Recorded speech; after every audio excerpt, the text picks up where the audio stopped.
Hey guys, क्या हाल है। तो आज हम बात करने वाले मर्चेंट नेवी प्रोफेशन के बारे में। जी, एक ऐसा प्रोफेशन जिसमें सच से ज्यादा झूठ फैला हुआ है। और दुख की बात यह है कि ये झूठ फैलाने वाले कोई और नहीं बल्कि इसी प्रोफेशन में काम करने वाले कुछ so called YouTubers, Instagram users है, व्लॉगर्स हैं, जिन्होंने इतना झूठ फैलाया रखा है।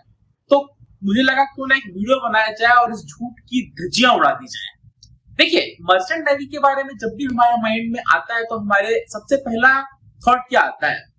Foreign trips, tax free income, glamorous duty free shopping, ये सब आता है। लेकिन ये आता है क्यों? क्योंकि हमारे माइंड में फिट कर दिया गया है कुछ यूट्यूबर्स के द्वारा, इंस्टाग्राम इन्फ्लुएंसर्स के द्वारा। लेकिन आज हम इस वीडियो में सच जानेंगे। तो चलिए जानते हैं इस प्रोफेशन की कुछ सच्चाई। देखिए, सबसे पहले तो मैं आपको ये बता दूं कि ये जॉब बिल्कुल भी ग्लैमरस नहीं है। वो लोग बिल्कुल झूठ बोलते हैं कि ये जॉब बहुत ग्लैमरस है, ये एक्सेट्रा, कुछ नहीं है ऐसा। ये जॉब एक बहुत ही hard physical work involvement job है, जिसमें चाहे आप डेक साइड में हो, चाहे इंजन साइड में हो, चाहे आप ऑफिसर हो या चाहे आप इंजीनियर हो, यहाँ पर फिजिकली बहुत हार्ड वर्क करना पड़ता है। वो चाहे आपको मशीनरी मेंटेनेंस में हो, चाहे आपके ड्यूटीज हो, वॉच हो, चाहे डेक ऑफिसर्स का स्टेशन वॉच हो, इसमें बहुत हार्ड फिजिकल वर्क इन्वॉल्व है। बिल्कुल झूठ फैलाया गया है लोगों के द्वारा कि ये बहुत ही ग्लैमरस, बहुत ही इजी गोइंग जॉब है। ये ऐसा बिल्कुल भी नहीं है। हाँ, मुझे मालूम है कि बहुत सारे लोग ये वीडियो को देखने के बाद बोले कि भाई तुम कौन हो, इस प्रोफेशन के बारे में बोल रहे हो, तुम कहाँ से आ गए। तो प्लीज ऐसे लोगों को मैं बिल्कुल क्लियरली बता दूं, मैं पिछले 15 साल से इसी प्रोफेशन में हूँ और मैं सबसे ऊंचे ओहदे पे चीफ इंजीनियर हूँ, इस वक्त शिफ्ट में काम करता हूँ। इसलिए मैं आपको इस सच्चाई बताना चाहता हूँ ताकि आप इन्फ्लुएंस होकर के इस प्रोफेशन में बिल्कुल भी ना आए। अब मेरा ये मकसद बिल्कुल क्लियर है कि आप ऐसे वीडियोस, ऐसे चैनल्स को और ऐसे इंस्टाग्राम पेजेस को फॉलो करके, देख करके बिल्कुल भी प्रोफेशन पे ना आए। अगर आपको सच जानना है तो आप ये वीडियो को शुरू से लेकर आखिर तक देखिए, तो आपको बिल्कुल सच क्लियर हो जाएगा। दूसरा झूठ जो सबसे ज्यादा इस प्रोफेशन के बारे में फैलाया जाता है कि बहुत लोग ये बोलते हैं कि यार इतना पैसा कमाना है, अगर तुम किसी और प्रोफेशन में इतना पैसा कमाओगे तो आपको बहुत काम करना पड़ेगा, यहाँ पर बहुत इजी मनी है, एक बार जाओ शिफ्ट में आप पैसा कमाना शुरू कर देते हो। तो ये मैं आपको बिल्कुल क्लियरली बता दूं, ये बहुत बड़ा झूठ है। 12 घंटा, 16 घंटा, 17 घंटे भी काम करना पड़ता है। रूल्स बहुत है, रेस्ट आवर्स का बहुत सारा रूल्स है कि इतने घंटे आपको रेस्ट लेना है, ये सब है। लेकिन असल में अगर आप शिफ्ट में जाओगे तो इन चीजों को हार्डली कोई फॉलो कर पाता है और आपको इतना काम करना पड़ेगा कि अगर आप किसी दूसरे प्रोफेशन में, मैं कहता हूं कि अगर आप किसी दूसरे प्रोफेशन में अगर इतना काम करोगे तो शायद इससे बहुत ज्यादा पैसे कमा लोगे। लेकिन तीसरा और जो सबसे मेरे तरफ से जो सबसे इंपॉर्टेंट रियलिटी है, डार्क रियलिटी इस प्रोफेशन का, कि आइसोलेशन एंड मेंटल हेल्थ। जब आप इस प्रोफेशन में रहते हो तो आपको इतना ज्यादा मेंटली अफेक्ट होते हो, क्योंकि मैंने पर्सनली शिप में बहुत सारे ऑफिसर्स को, रेटिंग्स को ये चीज देखी है कि उनका मेंटल हेल्थ अच्छी नहीं होती है। देखिए, रीजन बहुत साफ है। आप महीनों घर से बाहर रहोगे, तो जब आप अपने घर से बाहर रहते हो आप लोगों से ज्यादा इंटरेक्ट नहीं कर पाते हो, और जो भी आपके शिप में इंटरेक्शन होते हैं वो केवल प्रोफेशनल होते हैं, वो भी बहुत लिमिटेड टाइम के लिए होते हैं। तो जब आप लोगों से इंटरेक्ट ही नहीं कर पाओगे, जब आप अपना किसी को दुख नहीं बता पाओगे, आप लोगों से पर्सनली मिल नहीं सकते, अपने दोस्त से, अपनी फैमिली मेंबर से, तो आपके अंदर कई तरीके के मेंटल स्ट्रेस जनरेट हो जाते हैं जो आगे चल के टेंशन, डिप्रेशन, इन सब का कारण बन सकते हैं। तो ये प्रोफेशन एक मेंटली बहुत ही चैलेंजिंग प्रोफेशन है और इन चीजों को आपको बहुत ध्यान रखना चाहिए अगर आप इस प्रोफेशन में आने की सोच भी रहे हो तो।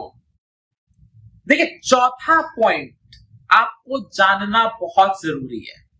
ये प्रोफेशन मेडिकल नीड्स को फुलफिल नहीं करता। मैं फिर से बोल रहा हूं, ये प्रोफेशन मेडिकल नीड्स को फुलफिल नहीं करता। आप बोलेंगे मेडिकल नीड्स क्या है? देखिए, मेडिकल नीड्स सिर्फ ये नहीं होता कि भाई मुझे डॉक्टर मिलना चाहिए, वो तो है ही। लेकिन मेडिकल नीड्स का मतलब, मेरा कहने का मतलब ये है कि जो मैं पर्सनल अपने एक्सपीरियंस से बताता हूँ कि सपोज मुझे स्किन में एलर्जी हो गई या इन्फेक्शन हो गया, अगर आप घर पर हो तो आप क्या करोगे कि आप अगले दिन सुबह उठोगे, एक डॉक्टर के पास, स्किन स्पेशलिस्ट के पास जाओगे, वो आपको कोई एक मेडिसिन देगा, 2-3 दिन आप खाओगे, आप ठीक हो जाएगा। लेकिन शिफ्ट में अगर आप सोचिए ये चेन कितनी लंबी है। सबसे पहली बात तो कंपनी आपको बोलेगी कि भाई डॉक्टर के पास क्यों जाना है, कुछ 1-2 एक्सपेरिमेंट वो खुद ही करेंगे, आपको मेडिसिन देके ट्राई करेंगे कि भाई ठीक हो जाए जहाज पे। नहीं होगा तब वो आपको एक डॉक्टर के पास भेजेंगे, लेकिन इसमें कोई गारंटी नहीं है कि वो आपको स्किन स्पेशलिस्ट के पास भेजेंगे, वो एक आपको जनरल फिजिशियन के पास भेजेंगे। आपको बेनिफिट होगा या नहीं होगा इसकी कोई गारंटी नहीं है। आप समझ रहे हो ये चेन कितनी लंबी चलती है, क्योंकि ये मेरे साथ पर्सनली बहुत हो चुका है। एक बार मेरा शिप में दांत दर्द किया था और आप यकीन नहीं करोगे, मैं पूरा 6 महीने, लेकिन कंपनी ने एक बार भी मुझे हॉस्पिटल में या किसी डॉक्टर के पास में नहीं भेजा। क्यों नहीं भेजा, इस पे एक अलग वीडियो में बना सकता हूँ, किसी और दिन बना दूंगा। लेकिन आप जान लो कि ये कितना अफेक्ट होता है, एक छोटी छोटी चीजों को आपको मेडिकली चैलेंज हो जाता है शिप पे। तो ये चीज आपको कोई इन्फ्लुएंसर, कोई यूट्यूबर नहीं बताएगा। देखिए, मर्चेंट नेवी एक प्राइवेट जॉब है, ये इसका गवर्नमेंट जॉब से कोई रिलेशन नहीं है। जब भी आप किसी प्राइवेट जॉब पे होते हो, बेसिकली जब हम शिप में होते हैं तो हम लोग एक शिप ऑनर के लिए काम कर रहे होते हैं। तो जब आप किसी प्राइवेट ऑर्गेनाइजेशन पे काम करते हो तो सबसे इंपॉर्टेंट चीज होती है वो है प्रॉफिट, उनका बिजनेस। उसके आगे वो किसी की सुनते नहीं, किसी की चलती नहीं। तो यहाँ पर क्या होता है कि सपोज अगर आपके घर पे कोई इमरजेंसी हो गई, अगर आपको सपोज आपके घर में कोई हॉस्पिटलाइज हो गया, आपके फादर मदर में या आपके कोई भी बहन भाई या हस्बैंड वाइफ कोई भी हो गया, तो आप क्या करोगे? अगर किसी दूसरे प्रोफेशन में हो गया, आप अगले दिन की फ्लाइट टिकट या ट्रेन पकड़ करके घर पर आ जाओगे। यहाँ पर क्या होगा, क्योंकि आप एक ओपन सी में हो, आपको अगर साइन ऑफ करके घर में आना है तो आपको कंपनी को रिक्वेस्ट करना पड़ेगा ताकि आपको कनेक्ट किया जा सके, आपको एजेंट के थ्रू फ्लाइट टिकट्स अरेंज किए जा सके, पोर्ट अरेंजमेंट किया जा सके, पोर्ट क्लियरेंसेस दिए जा सके, जो कि कंपनी जनरली इजीली करती नहीं है। और डिसहार्टफुली बोल रहा हूँ कि कंपनियां इस चीज को बहुत ज्यादा लाइटली लेती हैं। आप यहाँ बोलते रह जाओगे, कितनी बार तो रिप्लाई भी नहीं आते। आप यहाँ पर मैसेज भेजोगे कि भाई मेरे घर में प्रॉब्लम हो गई है, मेरे फादर को हार्ट अटैक आ गया, मेरी मदर हॉस्पिटलाइज है, sometime they even don't reply. वो चाहते हैं क्योंकि उनको मालूम है कि हम अगर आपको भेजेंगे तो उनका वहां पर कुछ स्टेक्स इन्वॉल्व होते हैं, उनको किसी को और को भेजना पड़ेगा, क्योंकि कंपनियां वहां पर प्रॉफिट बना रही होती है। उनको हार्डली इन चीजों से बहुत ज्यादा मैटर होता है। तो इस चीज को ना तो अभी तक किसी ने एड्रेस किया है और ना तो आगे आने वाले टाइम में मुझे लगता है कि इसका कोई प्रॉपर एड्रेसिंग हो रहा है। तो ये इस प्रोफेशन का एक और बहुत ज्यादा डार्क रियलिटी है जो फिर कोई डिस्कस नहीं करता है। एक और झूठ जो इस प्रोफेशन के बारे में फैलाया जाता है कि इसमें बहुत पैसा है, फाइनेंशियल स्टेबिलिटी है, इतना पैसा हो जाएगा कि आप ये कर लोगे वो कर लोगे। देखो दोस्तों, ऐसा बिल्कुल नहीं है, इस भ्रम में बिल्कुल मत रहना। देखिए, आप जब भी शिप में जाते हो तो आप कॉन्ट्रैक्ट लेकर के जाते हो, आपका 4 महीना 5 महीना 6 महीने का जो भी कॉन्ट्रैक्ट होगा। उसके बाद जब आप घर पे आ जाओगे तो आपको सैलरी नहीं मिलेगी, केवल जब आप शिप में रहते हो तभी आपको सैलरी मिलती है, और जब आप घर पर आते हो तो आपको सैलरी नहीं मिलती। और अगर आप घर पर आ गए और उस समय अगर आपके साथ कोई मेडिकल इमरजेंसी हो गई, तब तो आप शिप में जा भी नहीं पाओगे। आपको सोचिए कितना वोलेटाइल स्टेट पे है। आपने शिप में गए, आपने 4-5 महीना काम किया, आपने पैसा कमाया, उसके बाद घर पर सिर्फ आपके खर्चे हैं, आपकी कोई इनकम नहीं है। दूसरा, इस प्रोफेशन में कोई सेविंग्स की स्कीम नहीं है, कोई पेंशन फंड नहीं है किसी प्रकार का।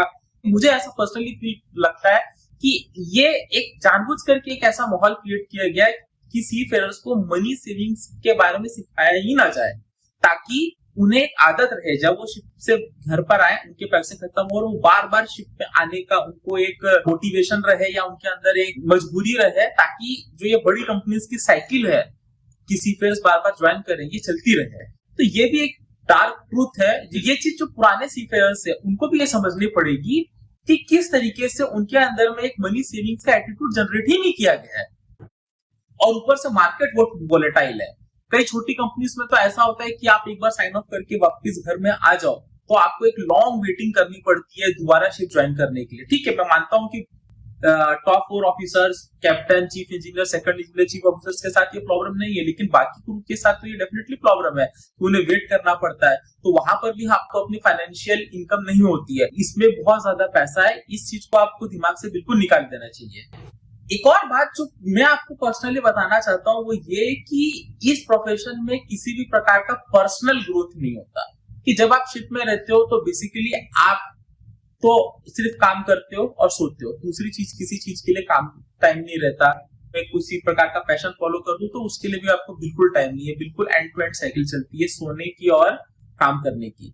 और जब आप 4, 6, 7, 8 महीने के बाद जब आप घर आते हो तो आप उस साइकिल से निकलने में आपको 2-3 महीना लग जाता है। तो यहाँ पर क्या है कि आपको अपने बारे में सोचने का, कोई किसी पैशन फॉलो करने का या किसी चीज पे ध्यान लगाने का या किसी आध्यात्म की तरफ जाने का या कोई जो समाज पे चल रहा है, चाहे वो पॉलिटिकली बहुत ज्यादा साउंड होना ऐसे इंटेलेक्चुअल चीज पे रुचि रखना वो आप ना कर पाते हो, ना आपको करने दिया जा रहा है।